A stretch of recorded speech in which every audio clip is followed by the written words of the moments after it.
Well, jeepers! You're listening to Smash or Pass. Hello, everyone. Welcome back to another interview on the JayBee and Millie channel. I am JayBee, and joining us, as always, is Millie. Hi. And we have Marsh. Hello. We have Dan Farrell. Hi. And our special guest who we'll be interviewing today is the one and only Mr. Joe Sichta. Thank you so much for joining today. Hi, everyone. It's great to be here. Thanks for having me. So I'm gonna try and aim to get this out on the 1st of October, which is kind of on the kind of October spooky season theme, considering the fact that you directed, wrote, and produced Scooby Doo and the Goblin King. But your Scooby credits, honestly, if I got all of your Scooby credits tattooed on me, I don't think I'd have enough space even, because you've just done so much for the franchise. So it's an absolute honor to have you here today. It's a great pleasure. As I said, shared with you guys before the interview, I really appreciate your enthusiasm and passion for the project and all the people over all the years that have added to Scooby. As we know, it's gone twists and turns and ups and downs, and it's just great to be a part of that timeline and that history. That the years I got to spend on Scooby were some of the best professional years anyone could hope for. It's a dream project with dream people, and so you guys are now a part of it. Just from you guys are archiving this now, and you're actually going and collecting all this stuff.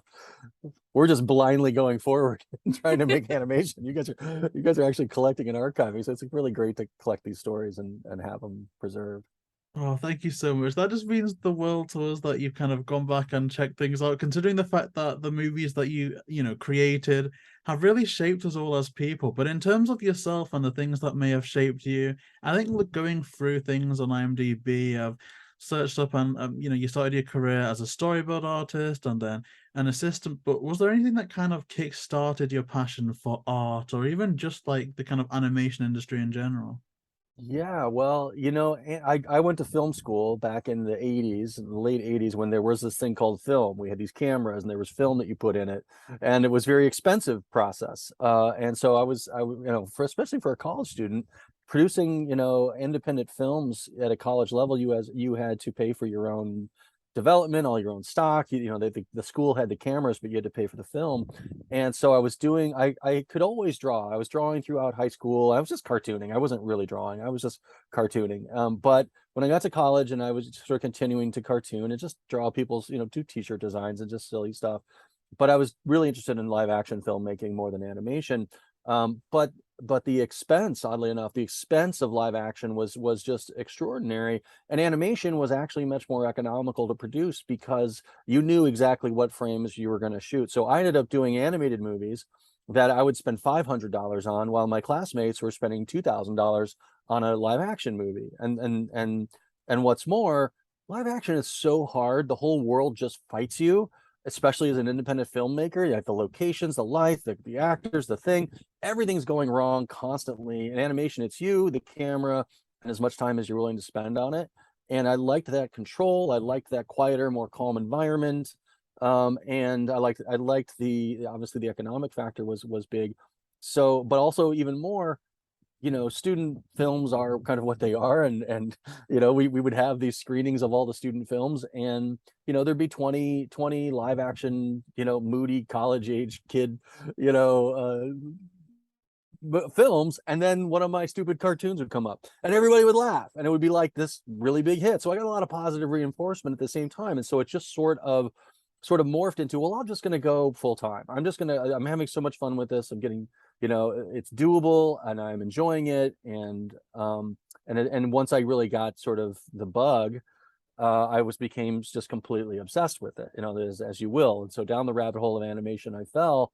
And then, but what was really wonderful ultimately about the whole experience was that since it was film school and it was traditional old school filmmaking, there was the writing, the storyboarding, the animating, the shooting, and the camera, the editing, and sound design and mix, and the final composite, all the steps of a traditional film process. That when I finally got my first job at Warner Brothers as an literally answering phones, but it was a giant studio version of everything I had been doing myself. So the studio was no different. It was just on 35 millimeter instead of 16 millimeter. That was the only real difference. It was the same process. They had a bunch of departments that I was doing all this by myself. So I understood and had done each part of the process. And the studio here was this big magnified version of it, but each one of those departments was run by a person who was in charge of a couple of people that would focus on that particular part of the process. And as an assistant, you got to run around the whole studio and meet everybody and talk to everyone. And so I kind of was lucky that I wasn't just starting as a storyboard artist, because then you're told to sit in your cube and draw the script and do your bit and not run around and meet everybody. So I got to spend a year understanding the studio and understanding how it worked. And since I had done the animation filmmaking process, it was really kind of easy for me to make that leap, which served me as I came up through the ranks from storyboard to director to finally pitching Loch Ness for my first producer gig. It was just harnessing the mechanism of the studio so that we could run the project efficiently, and that it would meet our creative goals. It would also meet our schedule goals. It's always the delicate balance between the creative and the reality of time and budget, and those things it's all part of the glory of the process. But that was such a benefit to me. So it was really this evolutionary sort of process from just falling into it sort of as not accidentally, I guess, or sort of just as a tangent, and then it just kind of became this whole other ride. Can't even predict it. Could never predicted it would go where it went, but it's just a glorious experience. Amazing. That sounds like such a wonderful experience as well. And I guess you mentioned I'm sugarcoating it though. It was living hell at the same time. I completely sugarcoated all the pain and suffering that went into it. Oh no, like I could imagine, from that kind of storyboard to, the director, producer, like so many things of course must have happened, and you must have met so many people, I guess, within that space as well. But I guess prior to that, was there anyone that you were aware of that was in animation or in, that kind of filmmaking space at all that you almost like looked up to, or you kind of consume their work and you feel it almost shaped how you'd go on to do things almost? Yeah, well, if you think back to the late 80s, and you guys would have to Google it to check it out, but those were the early days of Mike Judge doing Beavis and Butthead, or his, he actually did, his Office Space movie was based on a series of shorts that he had done. So I remember being at college, and there was a film festival that came. It was a Spike and Mike's Twisted film festival, which used to be a thing, maybe still is. But there was a series of short animated films that were in there, and I just remember seeing his Milton, That's My Stapler from Office Space short, and it just completely cracked me up. And Bill Plimpton, who had just done the Toon at that time, if you guys are familiar with Bill Plimpton's work, that showed me at least that there were people out there who were sort of doing this kind of hard scrabble, very small group of people getting together and producing something, making something that made people laugh and was different and was fun and had energy and was organic, and that just was really stimulating. And so that some part of that lodged in me, went, this can be done. And I was going to a small school, no, I guess it was a pretty big school. It was a state school in Illinois called Southern Illinois University, but it was a long way from Hollywood. It was a long way kind of from anywhere. It was sort of at the southern tip of Illinois, near Kentucky and Missouri. And it was just sort of out there in sort of the heartland of America.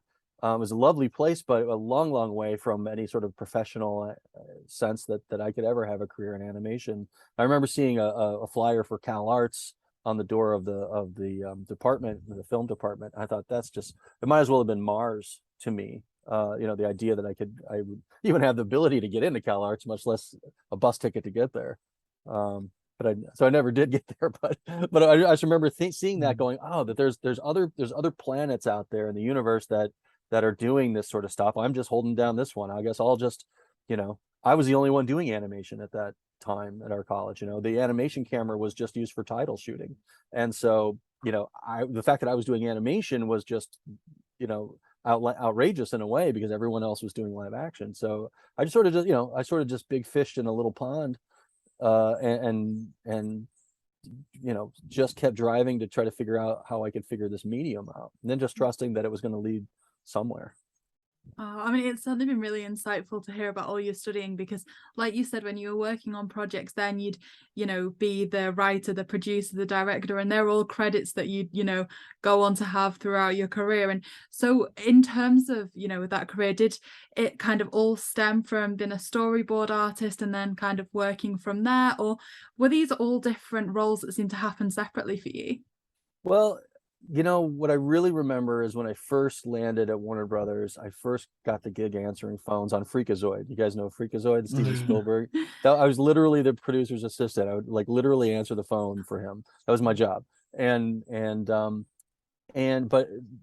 but my cubicle was right in with all the artists, and I was suddenly elevated to a whole other stratospheres in terms of influences and mentorship. And like they would just bring me reference. They say, kid, you need to learn how to draw. Like I was just barely able to draw, because when I was answering the phones, I was trying to draw and trying to make the leap to storyboard artists from from answering phones. And so they would just hammer me with look at this artist, look at this designer, look at and this was all just on at a time before the internet, of course. So it was on paper, and people would just have giant stacks of reference, 11 by 17, but it was the most beautiful stuff. JC Leyendecker and Robert Fawcett, and the list just goes on and on and on, of just amazing artists down through the golden age of illustration. And Andrew Loomis, a famous book called Fun with a Pencil, just all these golden age of illustration, which was really informative to the animation community. That was sort of we were sort of continuing the line of apprenticeship and mastery that really came out of the golden age of illustration as much as it came out of the golden age of animation. Those two things really come together. It's visual design, character, all draftsmanship, all these things kind of came into it. So that was the thing that took me from, teleported me from sort of my amateur status up into, oh, this is a whole other level and realm of expertise and mentorship and apprenticeship.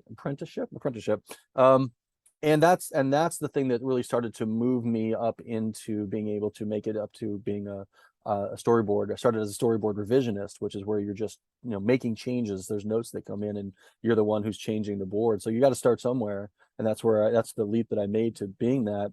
I'll shout out to Scott Geralds, who directed a bunch of Scooby. Scott was a fabulous mentor for me, and Scott's mentor was Iwo Takamoto, who designed Scooby Doo, and so I got to meet Iwo through Scott, and so that really became a lifelong relationship between the three of us of who Scooby was. And I once kind of got into the Scooby years, what Scooby was, how Scooby ticked, all that. So nobody does it alone. Everyone is doing it together.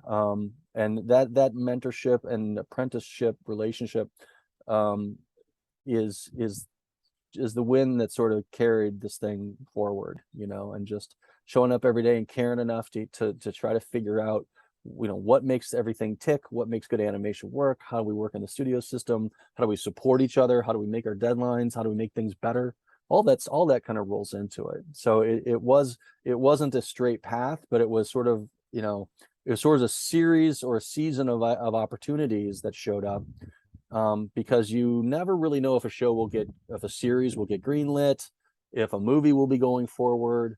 And so you work on a project for 9 months, and then it's over, and you have to find the next project. You just hope that next ship is coming in. And so as it comes through from the mentorship apprentice relationship is one thing, then the opportunity at a studio that's actually in production, where you can try things out and you can learn and fail and get through the process and understand it. So those two things really have to kind of go together.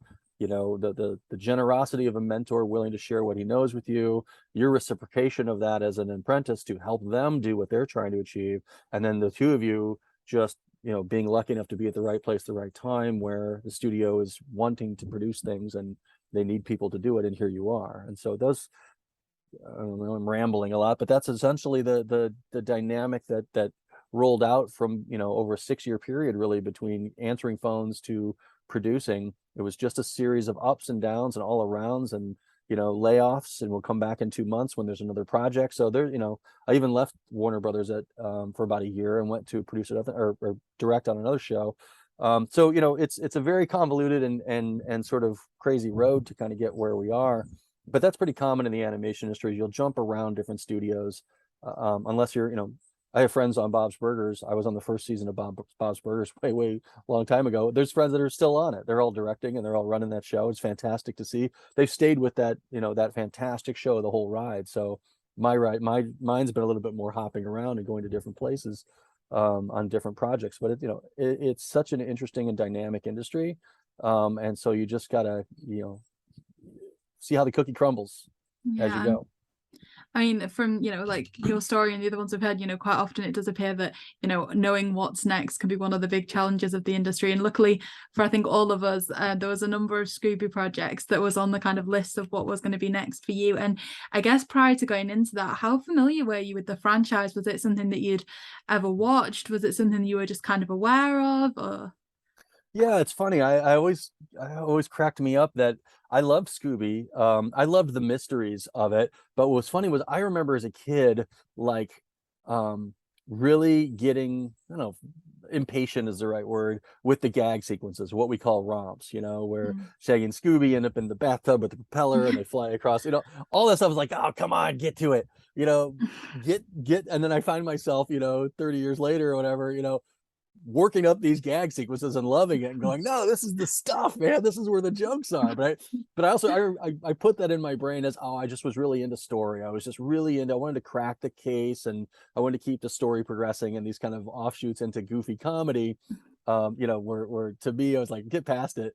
But later on, when we're doing Scooby movies and I'm working with Ewo, and you were talking about how these gag sequences work and how they build on each other and how it's a variation on a theme, and you want to bring some unity to it, I really began to see the art of it and the skill of a good gag sequence. And now, I'm doing Thomas and Friends All Engines Go for Mattel, and we have lots of little funny music sequences and gag sequences, and coming up with sight gags is one of the most fun things you can spend your day doing. So that was really surprising to me that I shifted to, especially during my Scooby days, going, oh man, I'm the guy making these stupid gag sequences now. When I was a kid, I was like, the irony was killing me, but oh well.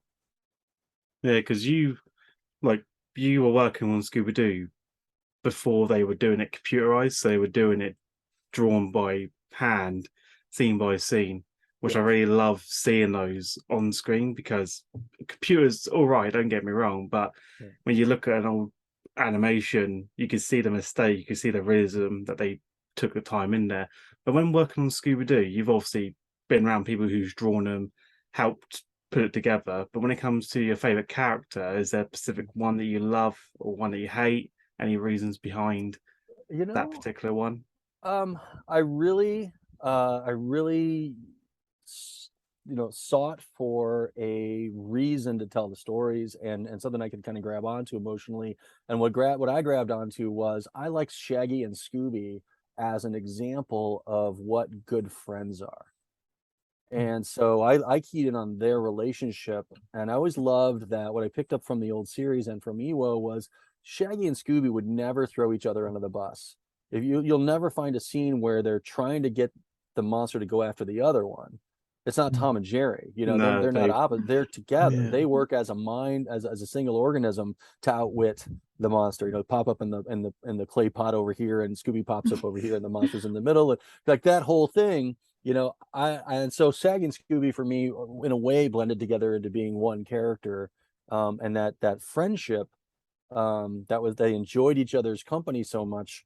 And sort of were, got into a virtuous cycle with each other. They supported each other. I really loved that. And part of that came from what Ewo taught me about their relationship, was that, Scooby's a dog, and Shaggy's figured out that it's better to be a dog than a human. Dog has a better life. So Shaggy's gone over to being a dog. And once I understood that flip, I was like, that makes perfect sense. So that's why, Shaggy will, the other thing that Scooby Ewo, stacks. and the other thing Ewo would say was, Shaggy and Scooby are the smartest ones in the group, because as soon as there's trouble, they're saying, let's get out of here. They don't want trouble. They want to go back to their good life. And it's the other three Mystery Inc. characters that drag Shaggy and Scooby into the trouble, and against their will constantly. And so he would just always say that they're the smartest characters. So, but they're also good at getting themselves out of jam, because when the monster does corner them, they always have a way of just slipping by them. Any disguise that they can think of, they will use to their advantage, and they'll play the role, even though they're terrified of the monster. They'll play the role just to dilute the monster into thinking, "Oh, okay, then I'm distracted," and then just run. And then the monster finally realizes, "Hey, wait a minute." I always love those sequences because they do it every single time. And you're nailing it right there, Mark, because the that's another thing that you would say is the best bit is when they get the monster thinking like them. Yeah. So they get the monster to switch over, and then so you get this menacing monster. Then for a minute, he's making a pie.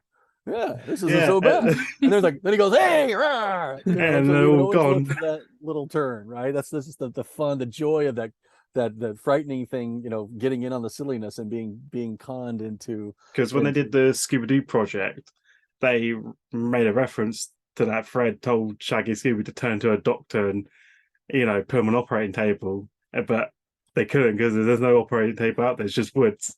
So they still referenced it back then in the 90s, and it's still happening now with the movie and the show. There's always something, which I love, because as soon as there's a chase, I know straight away the monster always goes after them. 99% of the time, it goes after them, Right. and there's always some way they magically just escape from it. Yeah, and it's interesting you say magic as well, because I always loved that Shaggy and Scooby and Velma occasionally, every now and then Velma will get into it, but Shaggy and Scooby the only ones that really used cartoon license. They really had cartoon magic. Fred and Daphne and Velma most of the time were more straightforward, right? They were grounded, but Shaggy and Scooby could pop up in a pot over here and then go down and pop up in a pot over here. I love that. And at least in the original, like we never used Fred or Daphne or Velma in that sort of silly, mind-bending, physics-breaking way. They were doors grounded. back and forth I used to love. That's a bit, right? So the monster would chase them, then they would chase them, then Shaggy would have the monster on his shoulders running. I used to crack me up. That's a great bit. It's a great bit. Yeah. Yeah, and I think a huge movie for Shaggy as well, specifically, would be Alien Invaders. And I know on IMDb it says that is your first credit as a storyboard artist. Do you remember how you came about to get that job?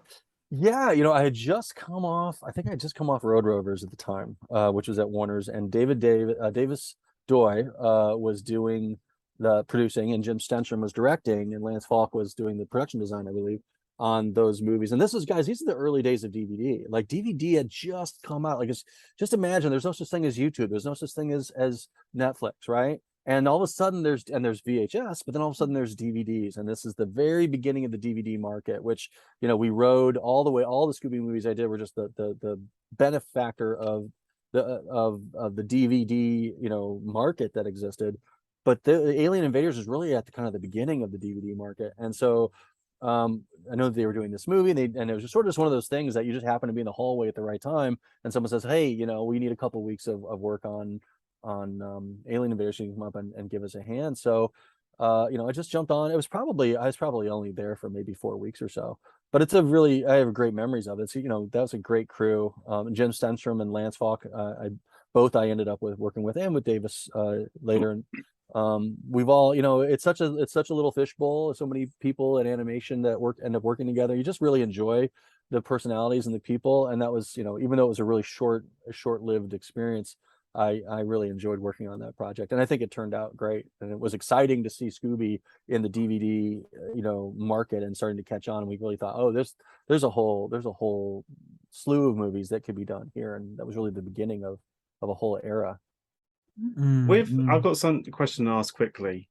When you worked on Alien Invaders, did someone hate broccoli because they designed the fake aliens to look more like broccoli? As a kid, I used to think, I don't like my broccoli now.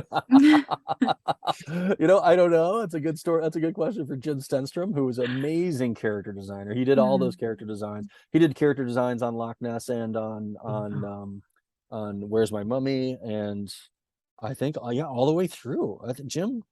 It's just seeing the broccoli on the hoverboards going along. Yeah, right. It's just so incredible the amount of memories that we can extract from these things. And as you say, we can kind of pinpoint your career within Scooby as kind of spanning so many different eras. We mentioned the Alien Invaders, but then I believe your kind of next trip into the world of Scooby was the Christmas episode of What's New Scooby Doo, kind of storyboarding that. Now, going into, say, an episode of Scooby TV, did your approach to storyboarding need to be altered or need to change somewhat compared to storyboarding on a feature-length animation movie?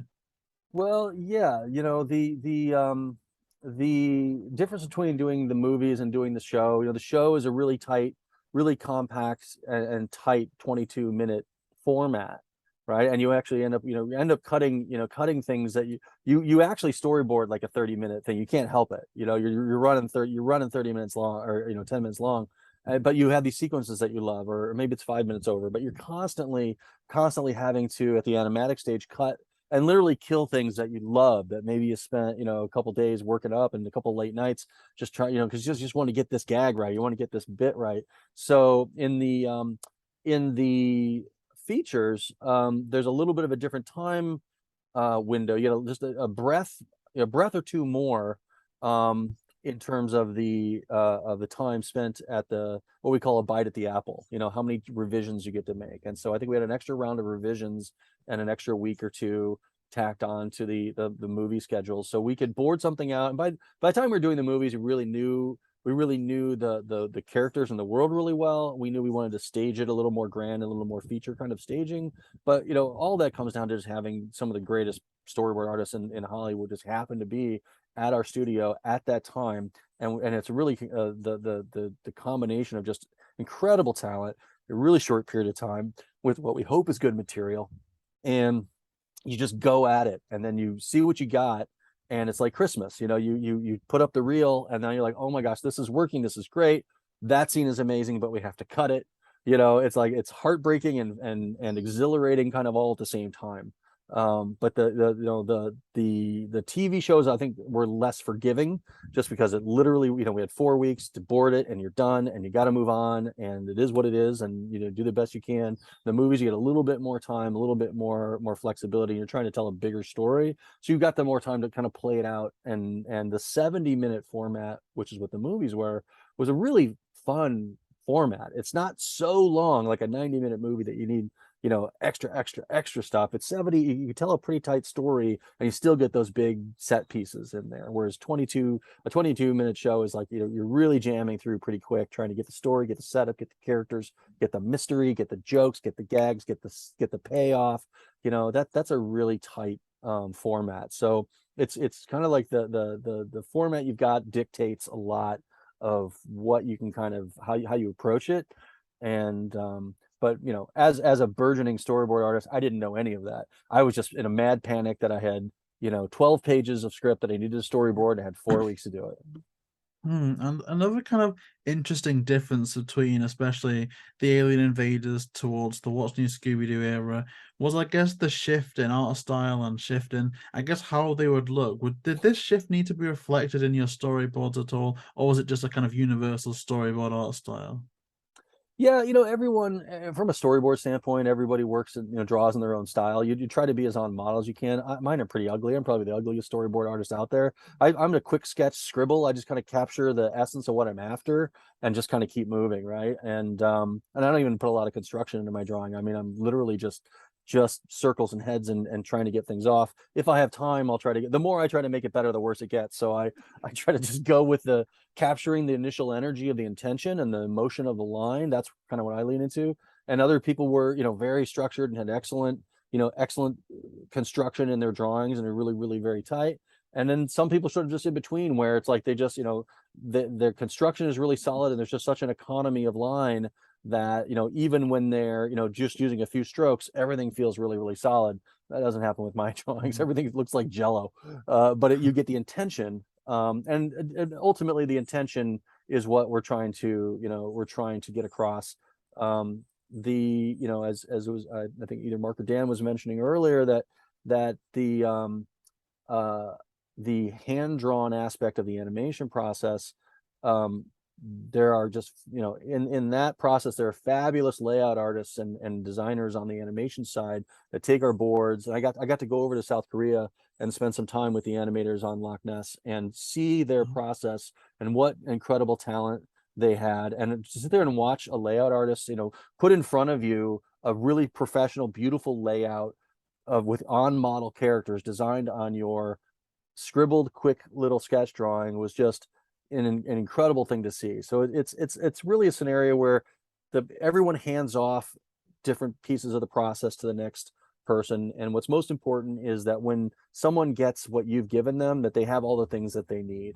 And if it needed to be more on model than it was, then maybe we take a storyboard artist and they'd go over it for a week and do revisions and clean it. We do a lot of sort of cleanup just to help that layout artist really interpret maybe the facial expression we were after, but so often they really go and capture it, because that's their talent and their focus is take our intention and then put it on model, and then the layout artist hands that off to the animator, and the animator takes it. Now the animator gets something that's just, okay, it's the perfect layout. I see the character, I see where it goes, what's the action. Okay, I can work with this, and then they go through their process, and so it's such a collaborative medium, but it happens in this pipeline.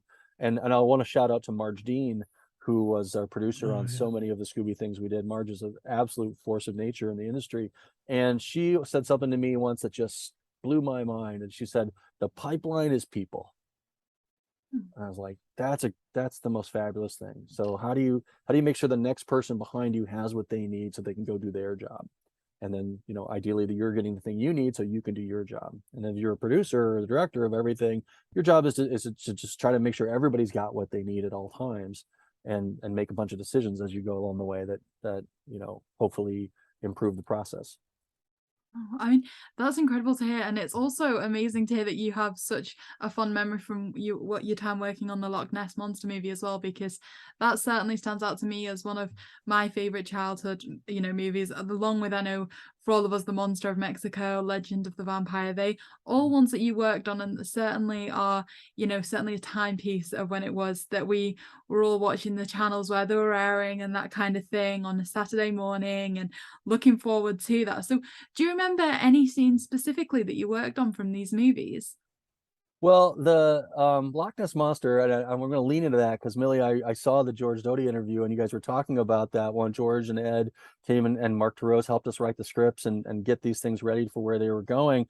And I did go to Scotland. I actually did go and spent 2 weeks there, and then we went to Illiandonan. So Blake Castle is based on Illiandonan, and we went literally to Loch Ness and Drum to Drochit, which is right there on the on the little cove there, and Uquart Castle, and just did all of that to really try to capture the sensibility of it. And then our beautiful background painters, Trish Spurgio and Tristan Cole, they really brought the colors and the life to that. So that was such an intense period to get that movie made, but also it was made with so much love.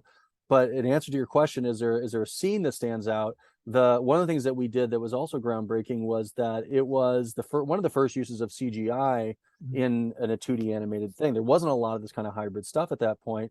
And the Loch Ness Monster, who shows up at the window when Daphne Blake is, closes it with the storm blasts open, and she closes the door, and then the wind blows open again, and the monster's right there. I stole that from the Amityville Horror, by the way. The most terrifying scene in the 1970s movie of the Amityville Horror is these two red eyes that are outside the window. It's Jody the pig in the Amityville Horror. And I'm 10 years old watching that. It freaked me out. So that came back to me. It was like, how can we use that same dynamic? There's you're out the window, there's nothing there, suddenly there's something there, and then the CG puppet was really a sock puppet, basically. I mean, it didn't have a body, it was literally this. And the Korean animators, when I was over there with them working on it, we used the rain and the fog and the darkness and the lightning flashes to kind of hide that it was a cell shaded CG model. And for that first look, right, we wanted it to be mysterious. We didn't want to give it all away. We wanted to tease you with the monster. But I also remember that there was a take on the animation where the monster was kind of moving like this, right? It was just kind of fast. And we talked about with the animators too, no, he's got weight. He's got to come slow. He's got to come up and go, right? And then they were like, oh yeah, we get it. And then you see that scene, the animator's just like, right? They totally just grabbed onto that, and it just turned into being this really great scene. And I remember, hearing from people I knew that had kids that were like, that scene came on and they like jumped behind the couch, and I was like, oh my God, do we scare it too much? Like, no, it was the perfect amount of scare, because it was a fun scare. It wasn't too heavy. but it was effective. And then I also remember that movie got nominated for an Annie Award. And so we went to the Annies that year, and Pixar was in there, and DreamWorks was in there, and Disney was in there, and Lion King 1.5, I think, had won it. But we were up against Lion King 1.5, and I forget what the other thing was, but at least they showed that clip. We picked it. We put that clip up, and it was great that this whole audience that was full of some of the most talented and most amazing people in the industry got to see that scene and appreciated what we kind of pulled off. That was sort of a high moment of like, that was really great to I think that was part of the love that we put in that movie was part of the reason that it got nominated and stood out, just because, you just tell love. There's so much love and work put into it. And one more thing I'll say is that we did that one in 9 months, and there's a fun story behind that. Usually these movies took a year. You had a 52-week production schedule, and for whatever reason there was a script or a project. There was a Scooby movie that was in the pipeline, and that it just didn't go forward, and they realized, but they had spent the 3 months trying to get it to work, and it didn't work, and I didn't remember what it was. But I was pitching Loch Ness at the time to Christopher Keenan, who was our VP of creative. You'll see Christopher's credits on the front of Loch Ness and Where's My Mummy. And Christopher actually is now my boss again. He runs Mattel TV, where I'm doing Thomas and Friends. So, it's all about working with people that you love and have had success with. So Christopher loved the Loch Ness Monster. He championed the movie, but he said, I believe Christopher and Marge came to me and said, "Okay, kid, you can do this movie." Because I was 31 or 32. I was 31, 32 at the time. Said, but you have to get it done in 9 months instead of a year. And I said, okay. And so we did that. Not only was it super intense, and so much love put into it, but we really were just up against it to get that thing out and get that done. And it just sometimes things just line up, and the right people came together, the right team, the right energy, the right story. And the story that I pitched originally was nothing like what ended up on screen. It's hilarious, like what actually ended up being the movie. This such a process going from an original idea to what actually becomes, and that's the iterative creative process of a collaborative, medium like animation. From I know, shout out to George and Ed Charlack, who and Mark Turose, who came on, came up with great lines, great ideas, and it was just that push and pull of writers and animators and artists, all just trying to get to the best idea together under a really tight time frame. So you just go at it every day and try to have fun as you do it. Well, that is interesting. Do you remember what the original pitch was at all for the Loch Ness Oh yeah, Monster? totally. Well, here's the funny thing was, I had done actually, I have it. You want to humor me for 2 seconds? I will grab this for you. Check this out. Hold Yeah. on a second. Hold on a second. We're gonna go traveling through my house because this is hilarious. I've just cleaned my closets the other day, so apologies if my house is dirty, by the way. But it's funny. I just found this. I have a bag full of old stuff, and I was cleaning my closet out, and I found the original pitch document that my teenage son actually found in a box. He's like, "Dad, can I have this? I'd love to have this." I said, "Oh, sure." So here we go. This is the original document that I put together for Loch Ness Monster, and I pitched it to Christopher Keenan and Sandra Schwartz, who was the president of Warner Brothers Animation at the time. And I put it in it looked like a little, my wife had this little pirate chest. It was like a little potpourri chest that sat on the back of our toilet or something, right? It was just like this little house, decoration, but it looked like a pirate chest. So I was like, oh, let me borrow that. I threw the potpourri out, and I had done a little teaser short that a friend of mine had animated a CG Loch Ness Monster. I had somehow screen grabbed Shaggy and Scooby animation and managed to composite together just a little teaser that kind of put the mystery and everything in and gave it the feel that I wanted Loch Ness to have. And then I was at a bookstore and I found this incredible that looks nice. journal, right? And I'm like, and so what I did is I took it and then I went in and I made the storybook of what the story was going to be. So let's see what this is. So there's Billion Donin, right? You can kind of see that guy right there. And so this is, the first, the first, and there's a map of Loch Ness talking about how the sonar would scan the Oh, loch, and then the history. And this drawing actually was in the movie, when Velma's talking about the history of the Loch Ness monster. That's an old carving picture of Loch Ness. And then so it was sort of like just the lookbook and the mood, right? It was like a mood board, and with the story beats, this Oh, a wow. little sense. Those are just found images that I was just repurposing. There's the beginning of Professor Penelope Pembroke's submarine. So this is the original. There's the original Dell's van, for Del Tillman and his thing. So man, this was just the greatest, and it was just a really fun way to present the idea, right?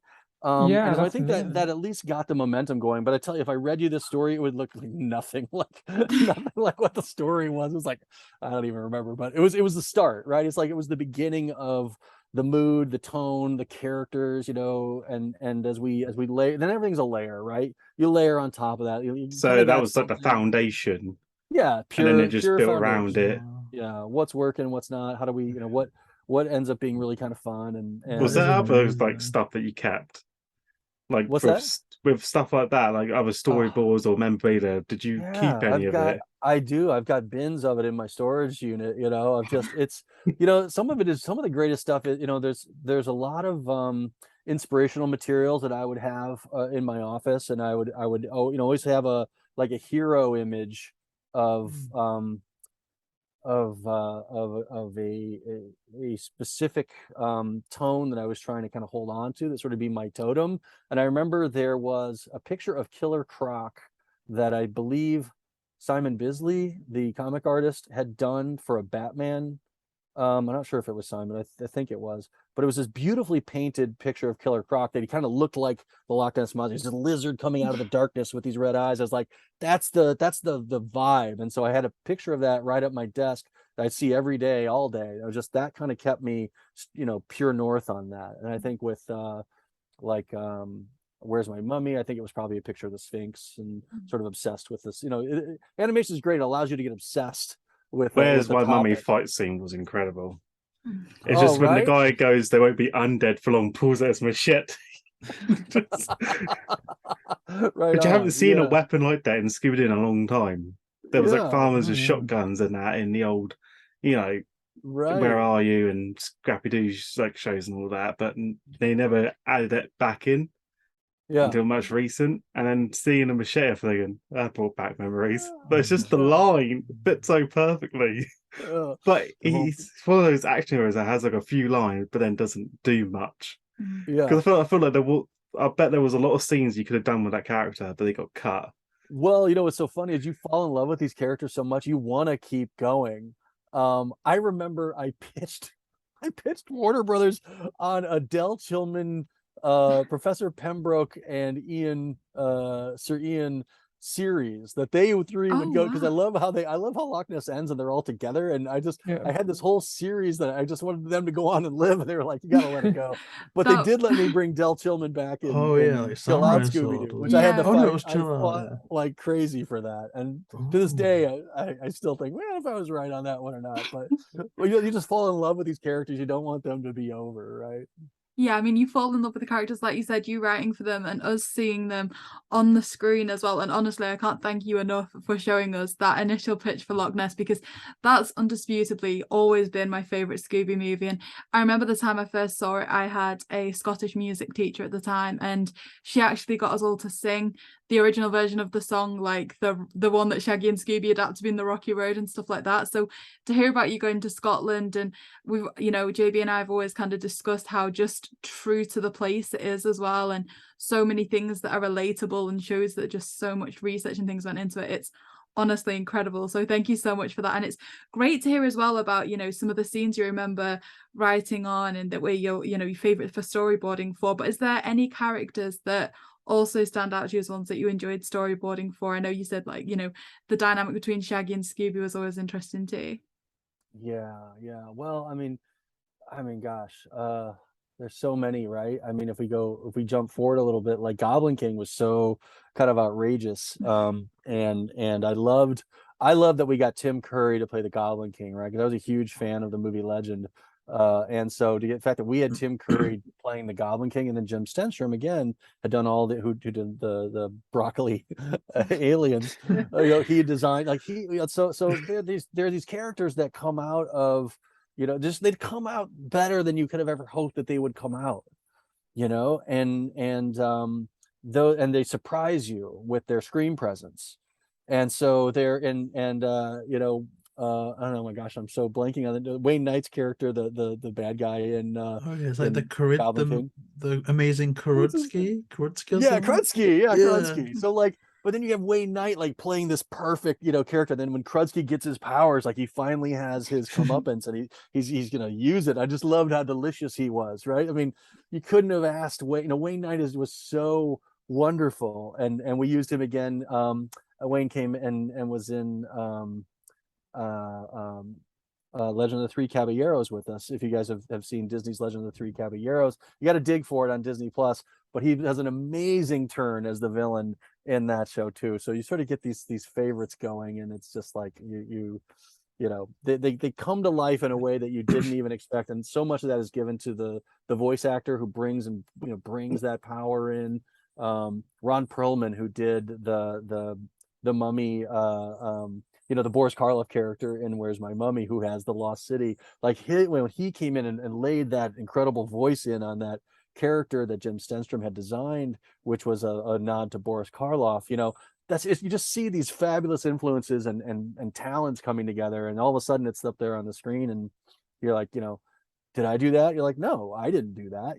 We all did it. I started with an idea, and then it got better and it got better, and then it became real. And then, as you say, you don't want it to ever be over, because you just love these characters so much. So I think that's part of the secret of it too. If you can find that you love these characters. Oh my God, Alfred Molina, who did the professor in Chill Out Scooby Doo. He was just Alfred Molina. Are you kidding me? Just got in there with this character, and it just had this this kind of calm surface, but underneath he was a total nut case.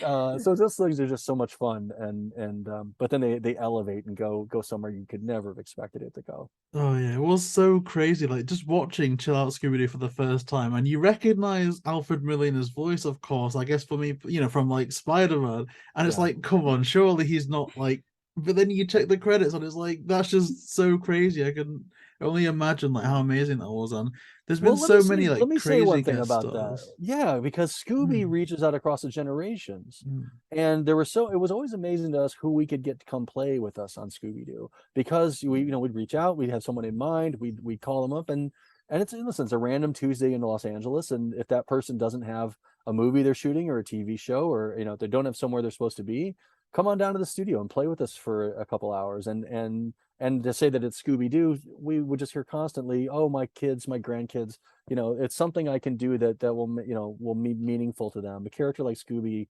that has so much love attached to it. I really want to give some love to Scooby here. That character is so embodiment of just love, and that it's just such a funny thing is that I think it's a sort of a testament to what you guys are doing here with the show. Is that character is based in love. It is a lovely, loving character, and that resonates. And it always struck me that people would be like, I like this character, I like that character, I love Scooby. People would always come up and say, oh, I love Scooby. And I think that love is what translates. So all these stories and all these actors and all this fun stuff that we kind of put around it, the sort of the sort of circus chaos of mysteries and nuttiness, but around this character that's just so lovely and lovable and loving, but also smart enough to know that when there's trouble, gotta get out of town. And that always comes back to that rich center for me of Scooby, which Iwo, the originator and designer and genius behind it all, would always say, Scooby is a big, dumb, lovable dog, and everybody loves a big, dumb, lovable dog. And that's just who Scooby is. Oh, honestly, I love the Loch Ness Monster film as well, so it's been amazing to hear. But in terms of the Loch Ness Monster as well, and I know Where's My Mummy and Chill Out, you co-wrote the lyrics to the Chase songs. But I was just wondering, did you have any previous experience with lyrics before that? Not really. What was wonderful about these projects too was our fabulous composer. I'm so glad you asked, Tom Chase, who is an absolute master. Tom Chase, sometimes billed as Thomas Chase Jones. Tom is just an absolute maestro. And I really didn't have a musical background, but I had an animation and timing background. And when I sat down with him, I'll never forget Christopher Keenan, who was our VP. He said, hey, there's this guy I want you to meet that may be our composer for this, and I think you guys are really going to get along. And boy, did we ever get along. We did 5 movies together. We really got along. But what Tom taught me was, and as soon as we started talking about music and pacing and timing, that an animation timing and music timing are very, very similar mediums and very similar disciplines. And so as he and I started to mesh and find our common ground of what our sensibilities was, my sensibility is all in the timing and in the sense of what the vibe and beat of something happens gets you to the payoff you're looking for, has so much to do with the feel that you create in the timing. And music is exactly the same way. So as we went through the process of learning each other, and then we got into the songwriting phase, okay, well, now we need a song, and or a song or two, and so we just, I think the confidence to go into lyric writing came out of that sort of building a foundational confidence that the music wasn't so daunting to me anymore. I understood the structure now. I understood that how a song was structured and what a bridge was and what a verse and a chorus and a pre-chorus were. I never knew any of that stuff. So again, an apprenticeship sort of mentorship came into play of learning from someone else who handles a different part of the process that's so removed from everything else in a way. Just one guy in a studio banging out this incredible music or bringing performers in. We had live incredible violinists playing that riff in Loch Ness Monster, and that incredible really fast violin riff in that first chase sequence around the top of the castle. That's a live player who was just like ripping it to get that across. And so that from writing that song all the way to the full performance of it, and that Tom had created this high energy Scottish sort of Celtic vibe, but that we had put this really daunting and really complicated riff on top of it. We blew up the sheet music. I ran down to Kinko's during the record. The guy was like, I can't quite see the music right. We ran on to Kinko's and blew it up to these giant boards so he could see the notes like hugely, and then he just ripped through it, and then eventually we got the take. So that answer your question? I don't know. Yeah, I'm gonna keep incredible. talking, guys. I'm gonna keep talking. Oh, it's fine. But in terms of like writing the lyrics, was there a song that you maybe found easier and one that you maybe found a bit more challenging? It's funny. There is one that I always remember. I was working with Kevin Altieri, who's an incredible director, and he was directing on Goblin King with us. And Kevin and I together banged out the song that happens in the graveyard on Goblin King when they go to get past the werewolf, who's also played by Tim Curry, by the way. They get past the werewolf bodyguard. They get down into the bar. And they can't. I know that. See, it's because they're Shaggy and Scooby are invisible. They're like jazz monsters, so they're disguised. Yeah, but it runs out. Times out, and then they have to improvise. That's right. And so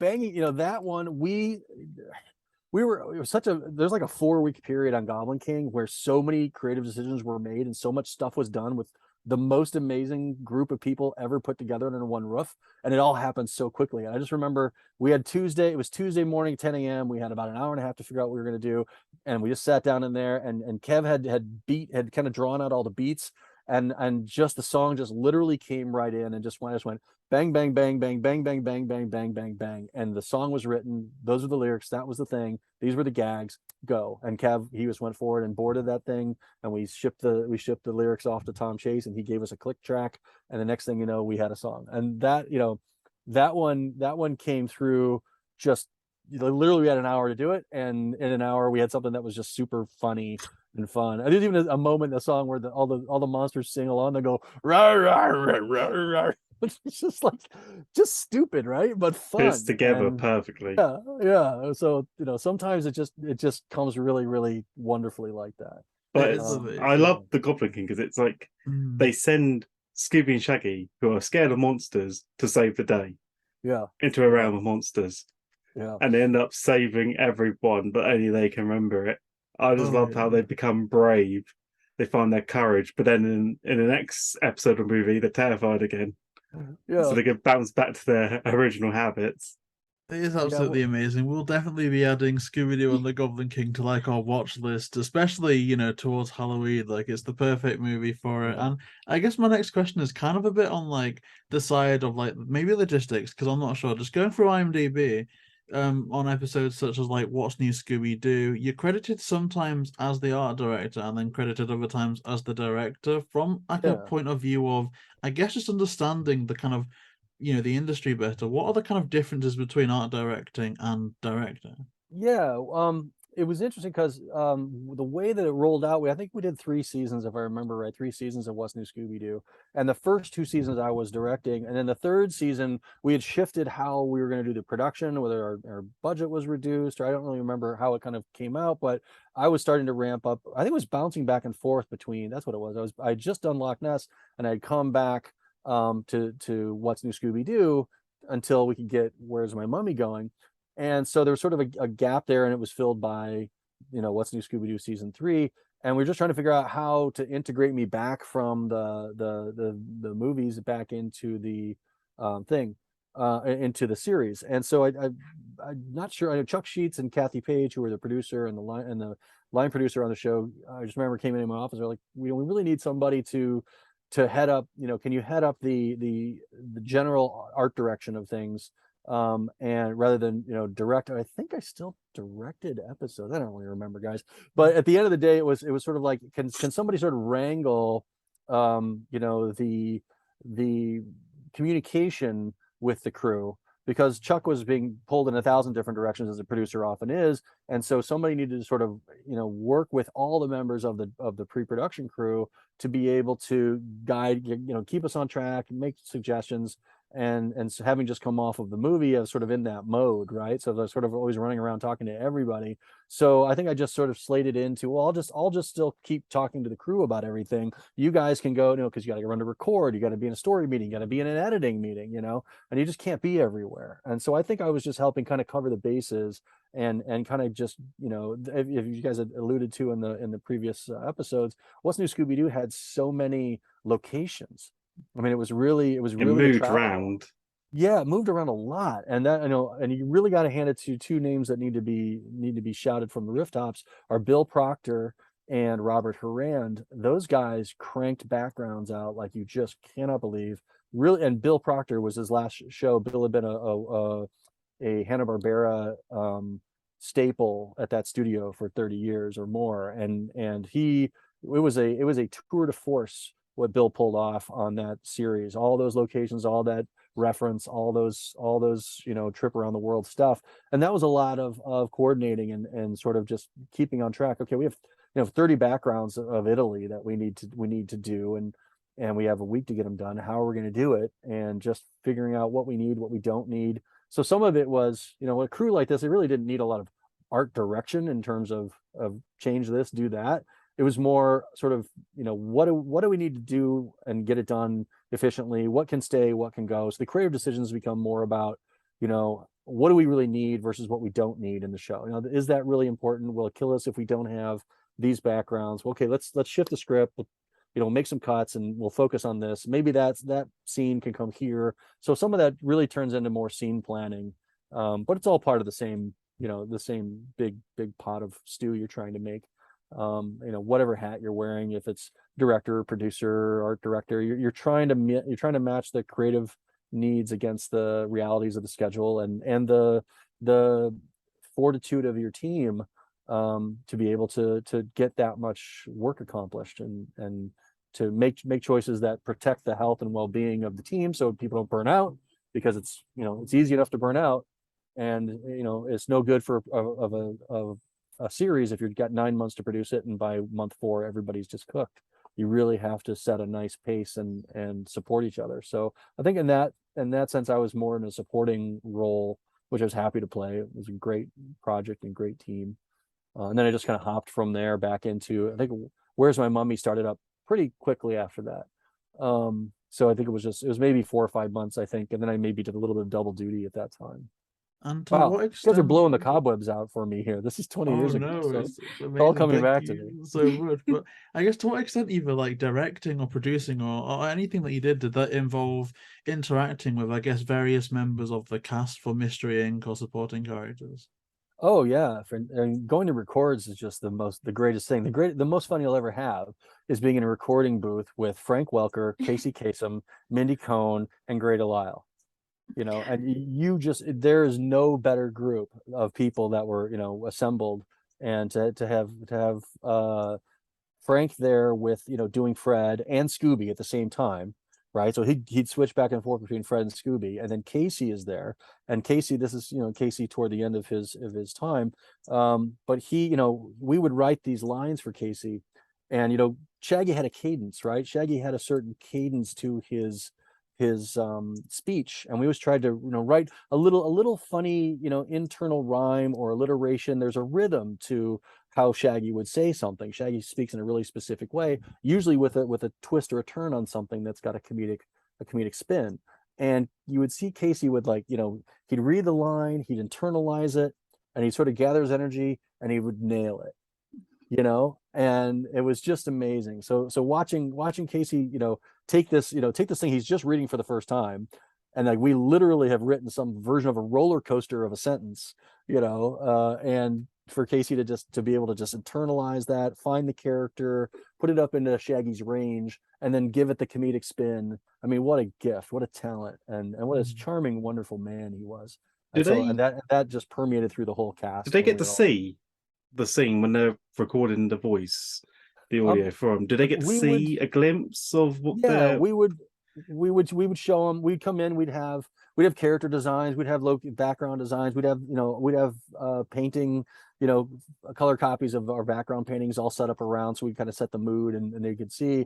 And then there would be a session at the end of the production where we would have them come in and we would pick up lines, because we always write new stuff as you're going along. So there might be some animation that they could see, and they'd be animating, or they'd be voicing to character doing ADR work at the end. So occasionally they would see it like that.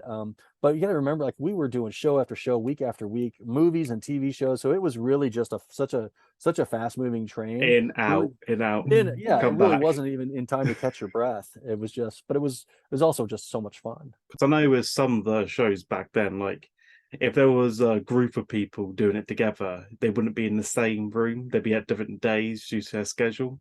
Was it like that a lot with the Scooby Doo? Well, with the main cast, we always had them together because as much as we could. We really loved the energy, and it could get everybody together in an ensemble, and it just got a better whole thing. But like Alfred Molina or Ron Perlman or whoever would come in, they would do just a single session, maybe 2 to 4 hours tops. I mean, it depends on how much work we have for them to do. The real key was just getting someone who's in there by themselves at the mic comfortable and up to speed on what it is, because they're not coming in every week with us and knowing what we want or who we are, and what the Scooby world. So getting them up to speed on the vibe of the show and what their character is, and giving them that moment. But these are people like Christine Baranski, and I mean, just the level of people who came in to play with us was just so so awe-inspiring. They would get it so quick. You didn't have to spend a lot of time. They would understand their character, they would understand what we were after, they knew what we were doing, and we would just have fun with it. I mean, it certainly sounds like you had the perfect formula for everything. And ultimately, I'd say it was known to a lot of people as perhaps even the greatest era of Scooby, that kind of what's new time, with the movies coinciding around that era as well. And, to that extent, it's been amazing to reflect on some of your favorite memories from working on on all the movies and everything like that. But is there a movie that you directed that stands out to you as one where the finished product was something you were most proud of?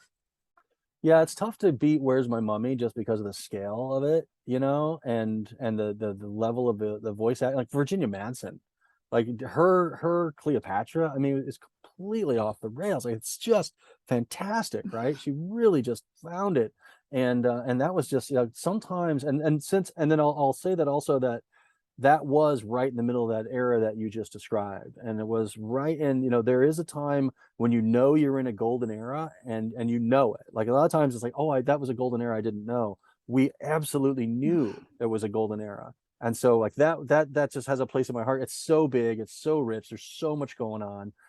It's really at a feature scale, and that, and then Goblin King for another reason, and so each of these have a place in their heart. But it's really tough to not keep going back for me to Where's My Mummy. Just my son was born at that same time, and it was just this, I did want to say this too. At that time, Warner Bros. Animation was in one big building with the recording studio was inside the building, and it was like going to the greatest high school you'd ever want to go to, right? It was just focused on art and animation. It was 3 stories tall. It was all open, and there were different projects all being produced and different things all at the same time. Everybody at that studio had known each other for a really long time. So that, like, and Iwo was still with us. I mean, there is just no other era that will ever, I think, be able to compete with just the feeling of walking in the door, what we were making, how great the people that were there, how much fun it was, and it was a lot of work, but we all really enjoyed each other at the same time. So your history is tied up in the production of them. How the movies turn out, you hope captures some of the energy and transmits the joy and the talent of the people that were working on it, that comes through the work. And a lot of times as you're looking at it, you think more about the times and the people in your lives that was there. So I always go back to that era. It's just can't be beat.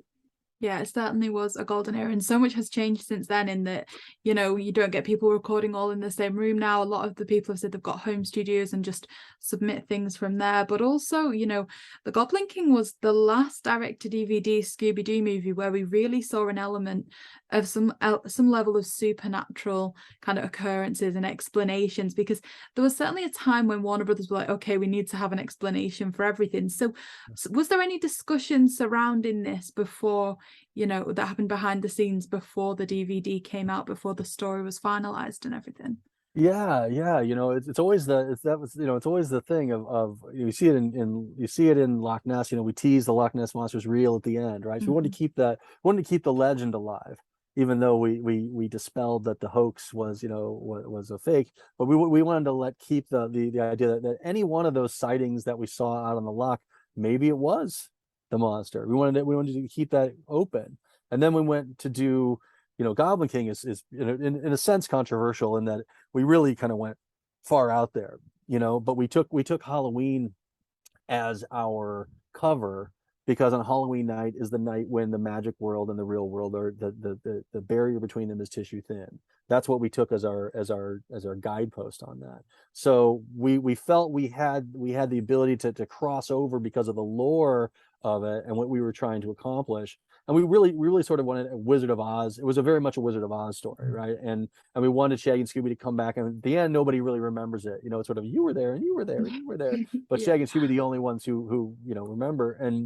And so that we felt like we could get in and we could get out and we could have this fabulous adventure, and really keep it silly and fun, but go through and traipse along a Wizard of Oz like adventure all the way to this grand climax, and everyone along the lines supported the story, right? I think that the story was what carried us past the is it real, isn't it real, is that a problem, just that it was fun and that we kept it alive and we kept it moving, and all the gags and beats and scenes and sequences all connected with each other and paid off, that carried us through. I do want to share one story that's dear to my heart, and that I stayed up all night finishing the story and making this big pitch, and I was going to go pitch it to our president of our studio, but right before I went and I pitched it to Iwo, whose health was getting kind of rough at that time, and this is the last time I ever saw him. And Iwo, and I do want to say this about sort of the mentorship, Iwo wasn't the kind of guy who would like say good job or well done. He would just give me a little note here and there. Like literally I'd make a movie, I'd walk across the hallway and show it to him. I mean, I talk to him every day, but not about animation necessarily, about everything else around it. I would walk across the hall, show him the movie we made. He'd go, yeah, pretty good, but if I were you, I would have done this, this, and this. And I go, oh, and I walk back across the hall and I do another movie for another year, right? And Iwo would help me a little bit on things, or I'd show him a bit, but more or less it was sort of like little pearls of wisdom as you go, right? And so I was showing him, I walked him through the whole story of Goblin King, and at the end of it, he looked at me and he goes, I think you got something here. That's the biggest compliment you're ever going to get from Iwo. That's it. So when he said that, I knew, oh, this is the story here, because he really understood story. The story here is really working. And Iwo was Milt Kahl's assistant animator for 20 years at the Walt Disney Studio. He was on Sleeping Beauty and Lady and the Tramp. Like he was at Hanna-Barbera for untold decades, designing everything for them. So Iwo was truly a master, and to have that mentorship with him, and then just at the last time with him, for him to say, essentially, it doesn't suck. It's about as high a compliment as you're ever going to get. And then and then he passed shortly after. We went and made the movie, but I always remember that sticks with me. Oh, that's amazing. Thank you so much for sharing that story. That is just absolutely wonderful. Thank you. Yeah, the Goblin King always had one of the favorite stories, especially towards the end, with the finding out the fairy princess is actually the daughter of the Goblin King. And then they erase all the other people's minds, but not Shaggy and Scooby's. Yeah. Spoiler. Kept it going. yeah. That tying that up and making it sweet, making this fearsome Goblin King and showing his soft side, to his daughter, like that. I loved that turn, and that was just, again, sort of comes back to the Scooby thing of heart and emotion, and trying to be authentic in that way and show a relationship between two characters. And I think that's the thing about animation. The magic of animation is, can you make a believable relationship between these two characters that are really just drawings and colored, ink or computerized, whatever, that you're investing in emotionally in the relationship between these characters, and believing that that's real, believing that Shaggy and Scooby are friends, believing that the Goblin King and the princess are have a relationship, and that it's truthful and resonates. That's the magic of it. So anytime we could find something that we can grab onto that's real, and I think we did that with Pemba, and I'm blanking on his sister's name in Chill Out Scooby Doo. That relationship with them, we wanted a sibling relationship. We wanted that. We wanted Minga. Yeah. And so Pemba and Minga, we wanted them, to have a real relationship. She's giving him stick at the beginning of the thing. She's giving him a hard time, and like siblings do. So building in some sense of a real, so it isn't superficial, but it feels authentic, and so that you can have characters you care about as you go forward into the story, and your stakes therefore can sort of feel valid and believable, and that maintains the tension of the story throughout, because you actually care about the characters, because we've taken the time to establish that they are real people. They're not two-dimensional characters, but they're emotional characters. Also, as well, when it comes to writing and directing, obviously you got to write first before you direct it, but this could be with Scooby Doo or any other project you worked with. Did you find directing it made it easier because you've written it, or did it make it much more harder because there's more pressure because of the script? Yeah, it definitely helped to having written them, because you've got to hold the whole thing in your head, and you've got to hold the whole movie in your head. You have to know what happens in every scene, so that as you're following it through for a year, or you're spending a year with this thing as it goes through, you have an encyclopedic knowledge of the scene, the reason, the point, and that informs you when you're giving notes on the animation. It informs you when you're giving notes on the color, the background palette and the tone, the color script, throughout the movie. So we're tracking the emotional feel of the color theory behind it all, and then the music. So I think writing them helped me maintain the energy to hang on for so long for a year with one thing, and to know that it was that I was the one person that sort of was holding it all in my head. And then as it goes, and the other people that come along in the process to execute it, you sort of let it go as you go. Oh, now it's with the composer, and he nailed that. So act one is done. Okay, done. I'll never have to think about act one again. Now we're going to focus on act two. And then it sort of like clears your brain out as you kind of go, right? So living with it from the beginning and writing it, and then having it be rewritten and sharing story ideas with the writers and the story editors of the storyboard artists, sharing ideas, being willing to give up an idea, accepting a great line. Christopher Keenan came up with that great line from the Loch Ness Monster, the Bahamas, from the sheep, right? This is a great joke. And George Doty came up with a great line from Where's My Mummy? It was like, are you guys okay? We'd be better if we had sandwiches. And then Velma goes, they're okay. And that's a pure George Doty line, right? So you see, like, it's writing it just allowed me to sort of be the captain of the ship and the basis, but it's really about then accepting in all the ideas that are making it richer and better, and not being married to something just because you wrote it. Throwing it out and getting the better thing in is always, I always would joke around, at least, I get the benefit of getting to take credit for everyone's work because my name is on it as producer or director or writer, but it's truly is such a collaborative effort that the joy of it is accepting in those ideas and throwing out your ideas that were, you might have a preconceived notion about it, but the creative process has made something better or different or stronger for a specific reason. And as long as it's serving the story, you're more than happy to accept that. But it is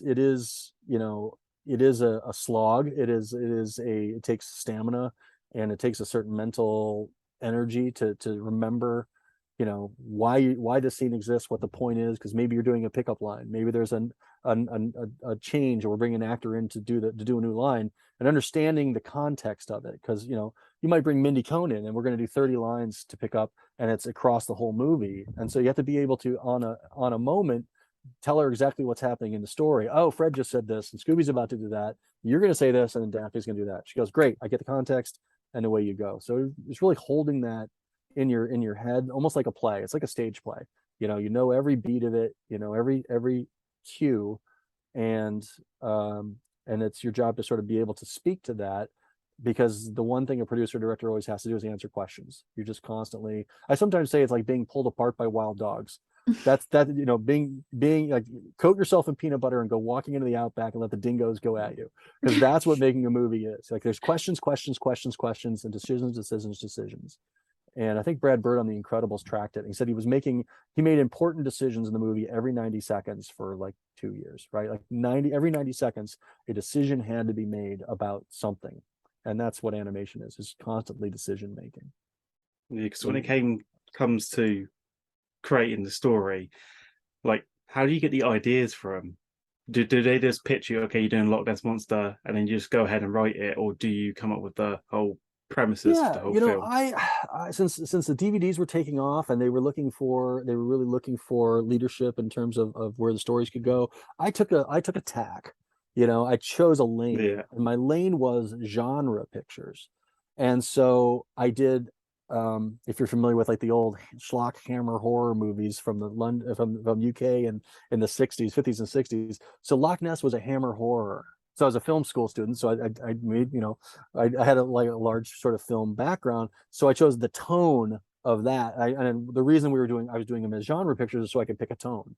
So the tone of Loch Ness is very much a hammer horror, a spooky, atmospheric, foggy day on the moors kind of thing. And then we chose, the grand sword and sandal epic for Where's My Mummy. So it was looking at Cleopatra and Ben-Hur and Spartacus and those big and Lawrence of Arabia, of course, right? So we were doing a big, a tone poem around those kinds of movies. And then Chill Out is a mountain picture, right? So you get these kind of, Eiger Sanction and There's a great old Yeti movies. There's not a lot of them actually, but there are a few old Yeti movies, like just life on the mountain with a monster chasing you, and that was, and then like I said, Wizard of Oz, Goblin King, right? That was just very much a fantasy epic that we would go in, and then Sword of the Samurai was obviously martial arts and homage to Kung Fu, karate, Bruce Lee, samurai. I love the fat suits that they put Shaggy and Scooby Right. in. But they go into character and do the whole stance and everything.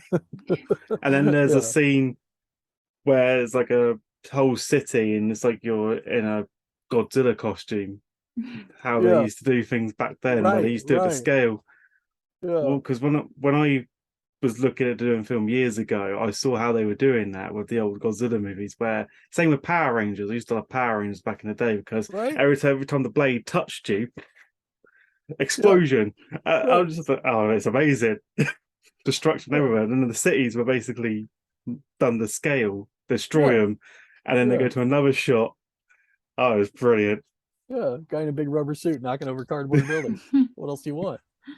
Yeah, it's very charming. But you can see how like by taking that tack of how we approached the subject matter, it allowed us to grab onto something that we could build around. And then so the desire to hit a mood, capture a mood, was what really drove it. And then these characters are such great characters. You could drop them. It was really an experiment in the versatility of the chemistry of these characters, that you could drop them into these different scenarios and that they could play, what a testament. They could play across all those different genres of movie and still be completely entertaining and solid and authentic and not change their personality one bit. We could find mysteries that could layer in with them and their silliness and not, it's cliche, not take it too seriously, obviously cartoon, but just have fun with it. But always still seek for the authentic character moments within the broader scope.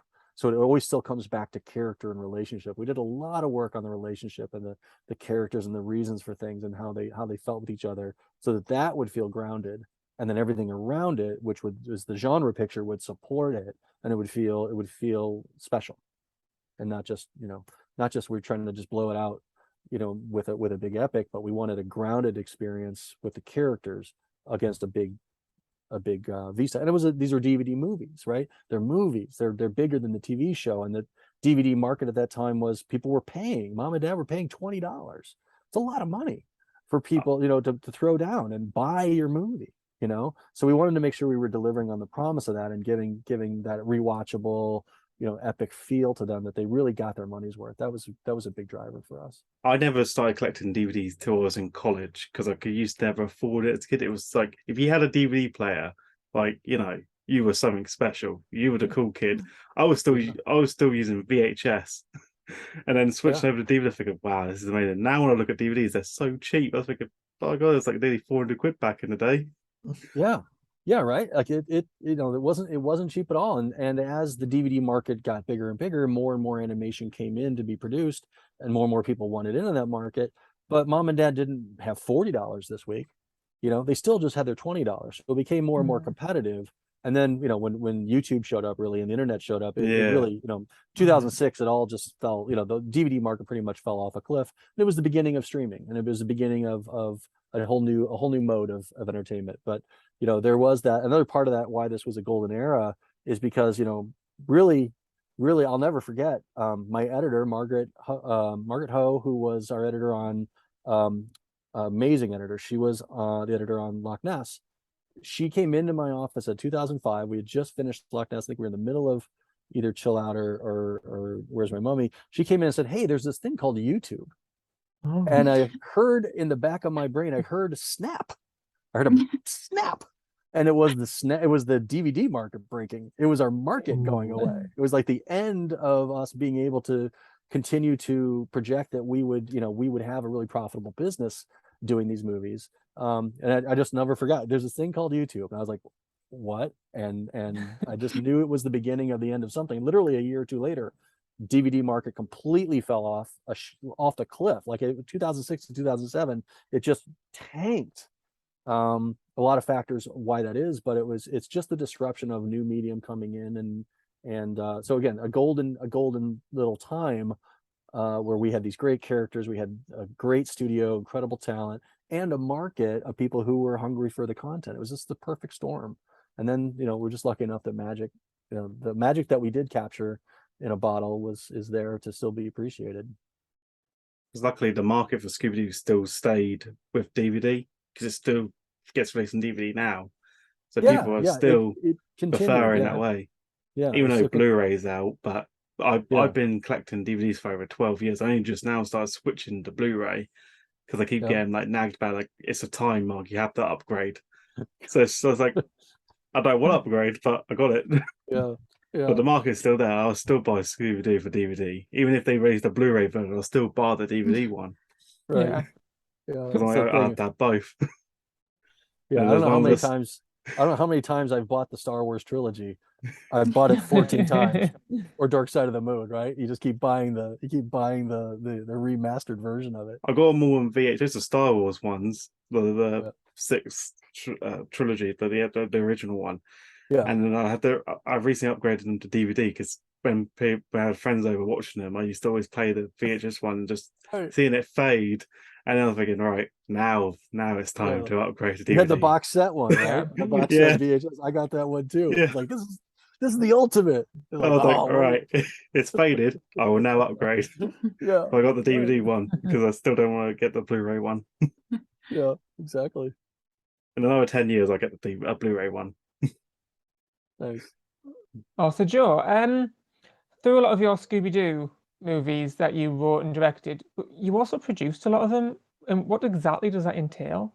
Yeah, sure. So directing is a specific piece of it, and producing is a specific piece of it. And directing really has to do with let's say the pre-production phase, right? So it's working with the storyboard artists, the scripts, the actors, the artists doing design. Directing is all of that, but producing is everything that happens after that. What we do is we create the blueprint for the movie, and then it goes over to our overseas studios in South Korea, is where all of our Scoobies were made. And then to be able to go over there, or to spend a lot of time on sort of video conferences or phone calls, but you're shepherding it through the process. And so the producer will continue to go on with the project, and the director will likely step off and go on to another series or go to somewhere else. And the producer is the one who stays on with it through, and then you're going all the way through checking all the animation, and doing what we call retakes, right? So you're looking at what's wrong, what's right, what can we fix? So there's a problem that didn't work well, or can we change something, all the way, and then working with the composer and going all the way down through edit and final delivery. The producer follows that all the way through, whereas the director, if there was for example, Chris Berkeley directed fabulous talent. He directed Scooby Doo and the Samurai Sword. And so I produced it, but Chris directed it, because I was wrapping up Goblin King at the time. So we actually had Chris jump on. Chris was a fantastic director. He jumped on and directed it and just handled all that stuff. And I was there as the producer, supporting him. But then when we were done with that first pre-production stage, he went back onto, I think he was working on Teen Titans, or at the time maybe we went to that. But he stepped off, and then I shepherded it through kind of the rest of the way. Oh, so you're sort of like the backbone. Yeah, Chris, I remember on that movie, Chris was like, whose movie is this? And I said, Chris, it's your movie, but it's my baby. Right? So I want you to put your stamp on it. And it was great sequences, right? And that's so much of that is Chris's direction. But it was my responsibility as a producer. And I pitched it, I brought it into the studio, I made the deal to get it made. Chris came on board to direct it, and he did great work on it, and then it came back to me to finish it, and then he needed to go do his thing. So yeah, as the producer, you're the backbone. You're the one person who's there the day it's born, and is there the day that it delivers to the world. And in between that, that's your and then I always say, like, we make these things for ourselves, but then they go out to then they belong to the audience. Yeah. They belong to the audience. So our when we ship it, our ownership of it ends. We've done everything we can do to it, and now it belongs to the people out there. And then always thought that, and it's always been a great, wonderful feeling, actually, if it gets picked up and people really like it, and they've grabbed some ownership of it for themselves. They're enjoying it, themselves. Now all that's for them. We get the benefit of the fun of making it. Now they get the benefit of watching it, and it belongs to them. Oh, that's great. And last question from me, but it might be a bit of a hard one. Do you have a favorite memory from your time working on Scooby Doo? Wow, that's a really hard one. Just to put that one out So a lot to there. choose from. That's a lot to choose from, guys. Yeah, wow. Yeah, I think, just the energy in the studio itself, as I was saying a little bit earlier, walking in those doors, and for everyone from the security guard to Thelma, who worked at the desk, who was just such a character. I mean, just everybody in that studio was just a world-class nut job, and we were all crazy, and it was such a great energy, and just to be in there making this, wonderful stuff. But the floor below you, they're working on Ozzy and Drix, and then over there they're working on Batman, or down there they're doing Teen Titans. I mean, it's just, incredible stuff all happening in one building, and you could just walk out your door and run over to another crew that's just doing amazing work and see what they're doing. Justice League was going on at that time, and the crews, the different crews and the different family feelings of everyone at that moment. Just the energy in the studio, that's probably my greatest memory. And then being right across the hallway from Ewo during that time, and he was there, and Scott Gerald's, my mentor, was right down the hallway as well. And all of us all together, and all the production crew, line producers, Vera Morales and Kathy Page. I mean, just Judge Plummer, and just the people who helped us, the unsung heroes of animation and production team, the line producers and production managers that nip at our heels and keep us going, like all of that, it all comes together. So just, the love of that team and the people at the time, that's what you really remember. So that's probably my best memory. That is so amazing. Thank you so much for that. And I guess, like you say, in terms of like people, once the movie's out there, it's then to be consumed by audience members. And I think, like, I guess all of us at that stage, we're at the point where, say, What's New Scooby Doo was airing.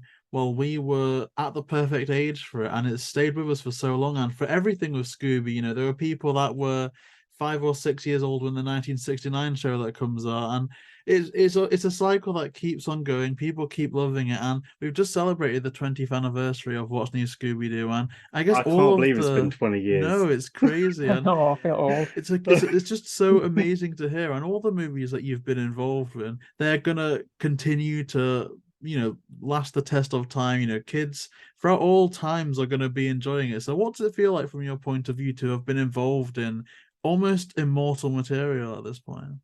Yeah, I'm really happy you guys say that. We always thought a lot in terms of everything we do, there's a responsibility, because people are watching, kids are watching. We're trying to put good stuff out in the universe, show that there's intelligent life somewhere on Earth, and make that impression. That really is the goal. Because I remember, Chuck Jones cartoons, for me, like the old Looney Tunes, that was proof of life, of intelligent life on Earth, like a whole other level of execution and art and design and humor and panache, right? So I think we try to continue that as animation professionals, and keep putting good things in the world, and showing someone who maybe isn't having a great environment that there's another world out there, there's another space, there's people like-minded with you, that you will someday get on a ship and go find them or be with them, or now that we can be on the internet, just talk to them like this, just be able to have that conversation. It's a continuation of that, hearing this appreciation you guys have for this material that's 20 years old is just, it's a joy to me to hear that, you guys. I mean, it's really wonderful.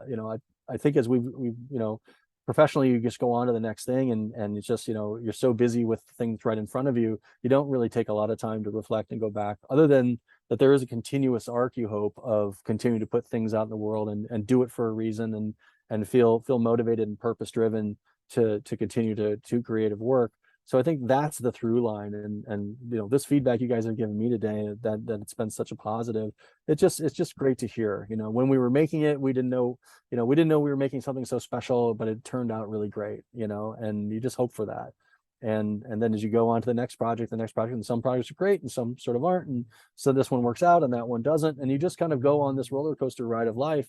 And then as you look back, you realize that there's a big body of work behind you, and how did that even happen? Well, just year after year, layer after layer. But as digging back, like we've done today, back into the people the creativity and the generosity of the creative endeavor is just such a joy to uncover that, and that communicates to the audience, and that they see and engage with that. So it really is this thing that encompasses crew, artists, creatives, business people, and the audience, because the business people work just as hard as the creative people to make this thing make sense and be able to produce these things. So it takes so many people working so hard, but for this common goal, and it is to, ultimately to make this sort of a material that stands the test of time. Yeah, like Ideally. you definitely succeeded in that, especially with what you said about like showing people that there's a world out there that putting some good in the world. Because I know that like there's so many kids that use these shows as like a way to escape from something difficult, and even like sometimes even in adulthood you can refer back to say an episode of What's New Scooby Doo to remind you of that time when you were 6 years old, just sat there with kind of when like the biggest thing to worry about was like, am I gonna, go out and see a butterfly today? Like something like that, like the most kind of obscure things. But you continue to do that with the work that you're doing now. So kind of to focus on wrapping things up a bit, looking towards the future. What kind of work are you doing at the moment? Yeah. So, since my Scooby days, I bounced around, from DreamWorks to Disney, and I'm working at Mattel now, and working on some independent projects as well to try to get those off the ground. So, tracing, my personal history, from Scooby to wow, what came next after Scooby? I don't even remember. How to Train Your Dragon TV series, the Riders of Berk, and where do we go? Bob's Burgers, and then Disney was Muppet Babies and Legend of the Three Caballeros with Donald Duck, and now I'm doing Thomas and Friends. So it's sort of been a history of working with these big iconic characters, and that's always amazing and fun. But it's different than trying to do original work. And so we are doing some development around some original properties to see if we can kind of get some shows pitched and get something original on the air. But there's nothing wrong with working on great big brands that still have a really active fan base, as long as you're still putting love and energy into it, and you're reinvigorating and touching on the thing that makes those characters beloved. That's a great joy. I mean, it's just so as long as I can continue to do that, I'm happy. If some of our original projects can go and make a connection with an audience and launch a new brand, that would be fantastic as well. But it's just, it's continuing to work with people that you love, that know you and appreciate what you bring, and you appreciate what they bring, and then just continuing to push every day towards, the best you can make with what you're given today.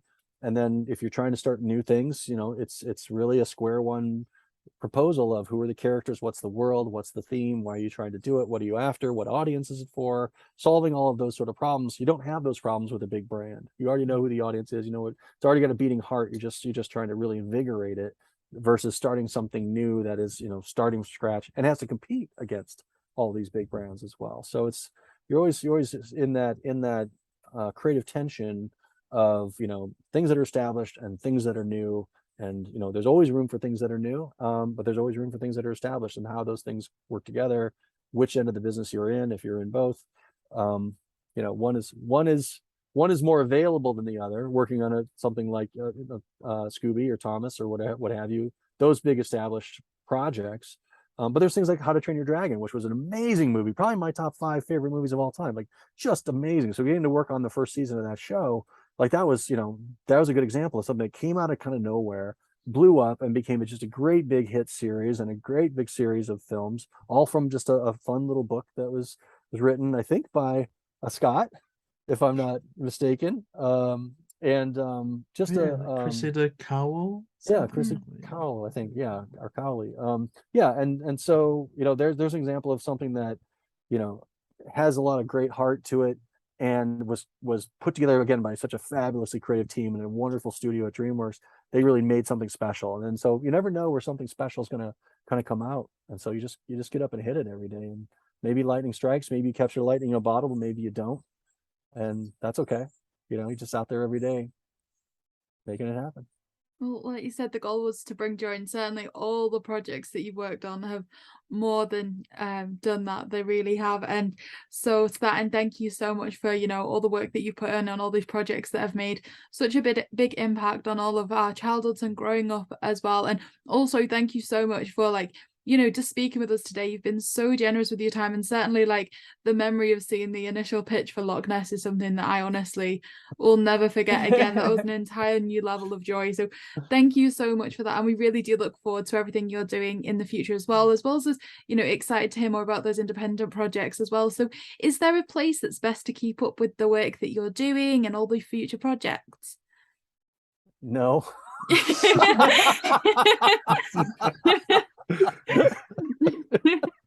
Fair enough.